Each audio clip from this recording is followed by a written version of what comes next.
Hey guys, Jengar here. Welcome to today's realistic review in which we are taking a look at the American P-47D-22 RE Razorback or Thunderbolt. But the Razorbacks, man, they are in game. Very happy with that.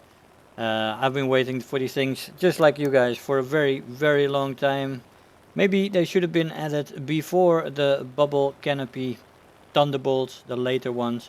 These early ones are definitely have earned their place in history and they look fabulous. Got to say, there is no other way to describe it. I am very much mixed in which I think looks better actually, the bubble canopy or this one. I think I might prefer this one, to be honest, but I don't dislike the other Thunderbolt for the brutish beast that it is, but this one just looks a little bit meaner in my eyes. But let me know what you think of that. I'm glad they are in game though, this one and the British Thunderbolt Mark 1. We're gonna be looking at that one as soon as possible as well. Because, you know, I love the props and I want to look at the props. I want to feel them, I want to see them perform in game.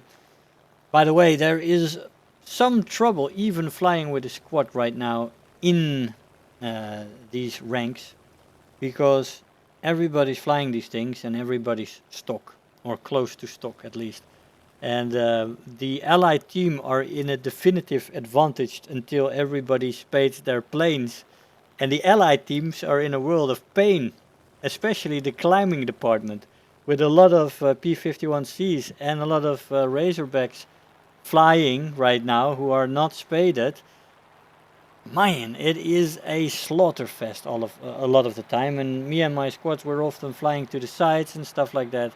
We're often the only ones left against great difficult opposition, and well, I've been dying a little bit more often than usual, unfortunately, but still that does not suppress the fun of flying this thing, because it gives much better than it gets, this thing.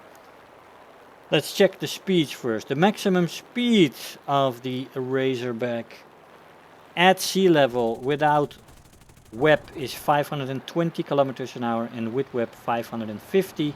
At 4,500 meters this is 477 without web and 500 with. And finally at 6,500 meters still go up to 458 kilometers an hour without web and 476 with web. Now, how are these speeds comparatively?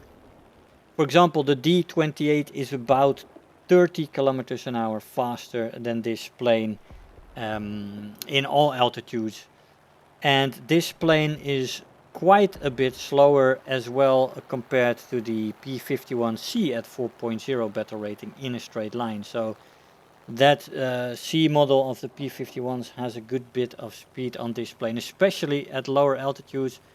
More than 60 kilometers an hour faster there, and at the higher rankings at 4,500 meters is also 60 kilometers an hour faster, and then at the highest altitude only 20 kilometers an hour faster. But yeah, man, this thing is not too fast in a straight line compared to, for example, the D-28 and the P-51C. So anyways, you can't be as fast as all planes, of course. He's faster than a Zero, that's for sure. He can compare to the Focke-Wulf 190s, especially at the higher altitudes. The top speed in the dive in this plane though is quite similar to the D-28, with 841 kilometers an hour before she redlines and 930 before she rips apart.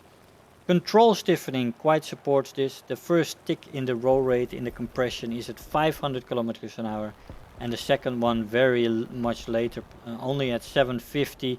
It is still very functional though in the roll rate, and you can definitely get guns on target in the later ends of the dive, as most other planes compress more than the Razorback, and that is a good thing. So late compression on this plane, and if you look at the severity of it, not as bad as many other planes. So the handling in a dive, the top speed in a dive with a 930 rip speed is jet speed basically.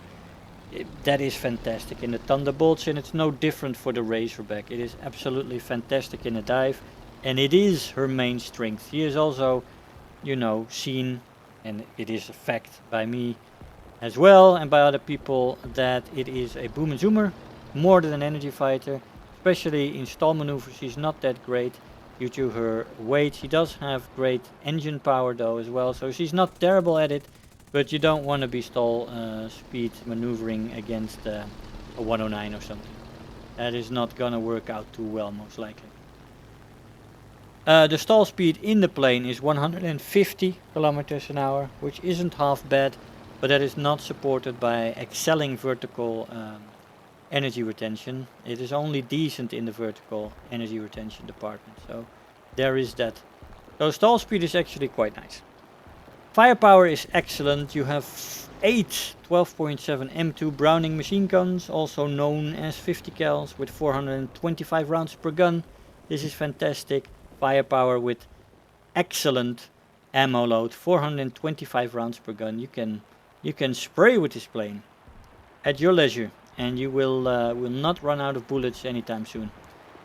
She also has several bomb and rocket options, not as good as the D25 or the D28, but still there is some 1000 pounders in there, some 500 pounders, some rocket setups, and one combo between bombs and rockets, so you can pick your selection of that if you want to stay low in ground pound. Maybe when she's still not spaded you want to do that, but otherwise I see no reason to do that. The Razorback has much less good bomb options than other Thunderbolts, and yeah, I just don't see the point. You might as well take her up and be a threat and come from altitude and boom and zoom this plane, where she is a nightmare for enemy fighters. The acceleration in this plane in a straight line is decent, and in a dive it's actually very good. The funny thing is there's a big difference there. In a straight line she's not that great when it comes to acceleration, but in a dive, as the weight starts to push in and the engine together, it starts to slowly accelerate, and at a certain point the acceleration becomes very nice. Not initially. The first part of the dive is a bit slower, and then once she starts to wind up, she well, she's very good. The energy retention in the plane in the horizontal is good, so she does hold her speed quite nicely. As you come from a dive going into a straight line trying to run away from somebody, that works. In the vertical it's only decent, and it's on the lower end of decent, but I didn't want to call it above average because it is still quite nice. The engines in these things are still quite good, and well, but yeah, it is not great against the excelling planes in the energy fighting department, and that's what you gotta stay focused on. What kind of plane am I facing, and I want to do this? What are the energy states of both planes, and how can I best make use of where I am? Should it be a stall maneuver, or should it just be an extension more in the vertical? Sorry, more in the horizontal. But anyway, you just got to be sharp on your energy state, and if you can actually perform the stall maneuver at that point. I mean, it's still possible, but you got to be aware. The climb rate in this plane is no more than average. It's not as good as the D28. And yeah, so you got to side climb in this thing. Got to side climb, take your time. Be patient and wait until you see the battle develop. Once you see the highest planes dive on people, you can start to turn in and start to make your mark on the match. The turn time in this plane is below average. With flaps you sometimes reach average. Flaps rip off at 570 kilometers an hour, which is, well, it's faster than the plane can fly in a straight line on all altitudes, but in a dive he quickly exceeds those speeds, so be careful with your flap usage when you're doing vertical loops. You can definitely rip them off and give yourself a disadvantage in that dogfight as you go along. The roll rate in the plane is good, and it is average below 300. So when you're faster, from 400 kilometers an hour upwards, the roll rate is actually good, and the turn time also becomes a little bit better once you're fast. And she can make 1 or 2 turns that are quite surprisingly good, and then it slowly drops off as you lose speed in those turns. This is basically true for all the P-47s. The maneuverability is below average when it's below 300 kilometers an hour. Then it is average between 300 and 400 kilometers an hour, and above 400 kilometers an hour the maneuverability is actually decent.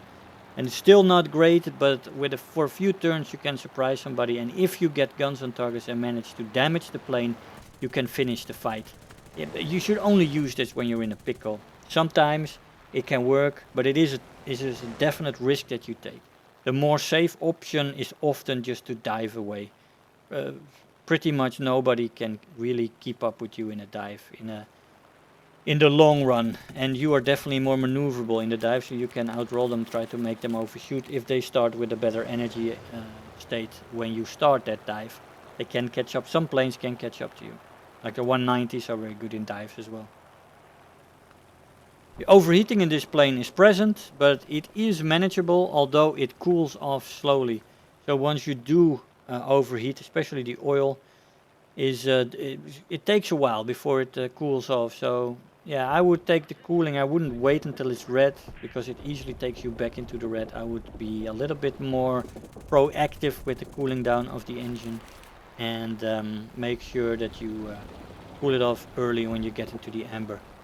What I did want to say is that all the speeds that I mentioned here are in indicated airspeed without mech. So yeah, overheating definitely manageable, but you gotta pay it a little bit of attention. The durability in this plane is excellent. It can take a ton of damage, and you know, the Thunderbolts really are known for this. The Razorbacks are no different. You can take a ton of damage and still fly her home. This is all well and good, and yeah, quite likable feature of the plane. Also, what many pilots actually flew the Thunderbolts commended their planes for, that they kept them alive, where other planes would have been shot to pieces. So yeah, the Thunderbolts, very nice when it comes to durability and survivability for you. You can make a mistake or two in this thing. It is forgiving when it comes to taking damage. The plane is to be used in a boom and zoom role. Of course, you might say, but Jengar, the Thunderbolts were used for ground pounding a lot, and I say yes, of course, this is true. But you know what happens in War Thunder when you go ground pounding early on, and you have 5 190s and BF 109s coming for the attackers from above, right? I mean, the Thunderbolts are good, but if those boom and zoomers coming for you, don't make a mistake. Those ground pounding P-47s are the first to die. That's why a P-47 with an ass to the grass is often not a benefit to the team, even though sometimes it works. With very experienced pilots and with a little bit of luck, the 190s and 109s make mistakes, then a P-40 at low altitude can do its job as well, but it is so much better and so much surety to do good when it is up on altitude, that I would always recommend to take that bolt up into the higher skies and take your punishment to the enemy from there.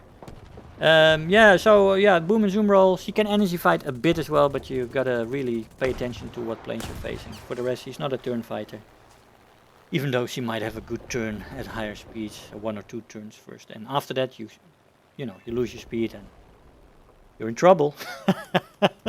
When she's slow, she's sluggish, so that's not where you want to be. You got to keep this plane fast.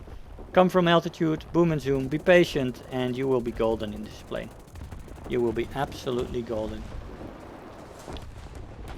Let's see what we got for rewards in that 4-kill match right there. We do have premium right now from several things we bought.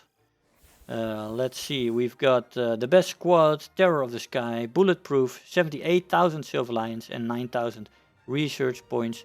Got a stage of my wager, woohoo! Yep. Hey guys, so here we are after the match. The P-47D-22 RE Razorback. What a fantastic plane. It is fun, and I can definitely recommend her. This is definitely a plane you gotta fly. I mean, the Razorback setup is just, for me, it looks meaner than the bubble canopy P-47. I really, there's more character to this look, and I like it a lot. Feels good. What doesn't feel good right now is that the allied teams at this battle rating consist mostly of P-51Cs and people in this Razorback, and their stock. Their stock on the first and second day, most of them, and they don't climb. Well, the P-47, or sorry, the P-51C of course climbs, but the P-47 doesn't. But a stock P-51C also doesn't really climb. So yeah, the teams are performing very, very badly right now for the Allied in this battle range, and I've died a few times because we just got slaughtered by an overwhelming majority of Axis, and it was painful here and there. I still got a 2-to-1 kill death ratio on, or almost 3-to-1, but yeah, I think when everybody gets spaded and all that jazz, it will become a little bit better again. Even though we all know that Allied teams often are a little bit less good than the Axis teams at this battle rating, because most beginners start with either British or American trees.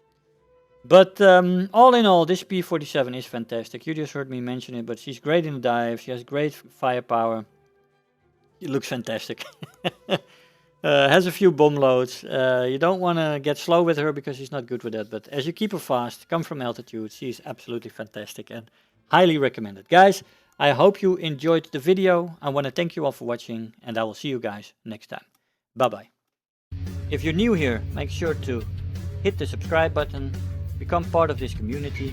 If you are already a subscriber, don't forget to like the video, do leave me a comment, and if you really feel like helping out today, make sure to share the video with your friends and let them know about the channel.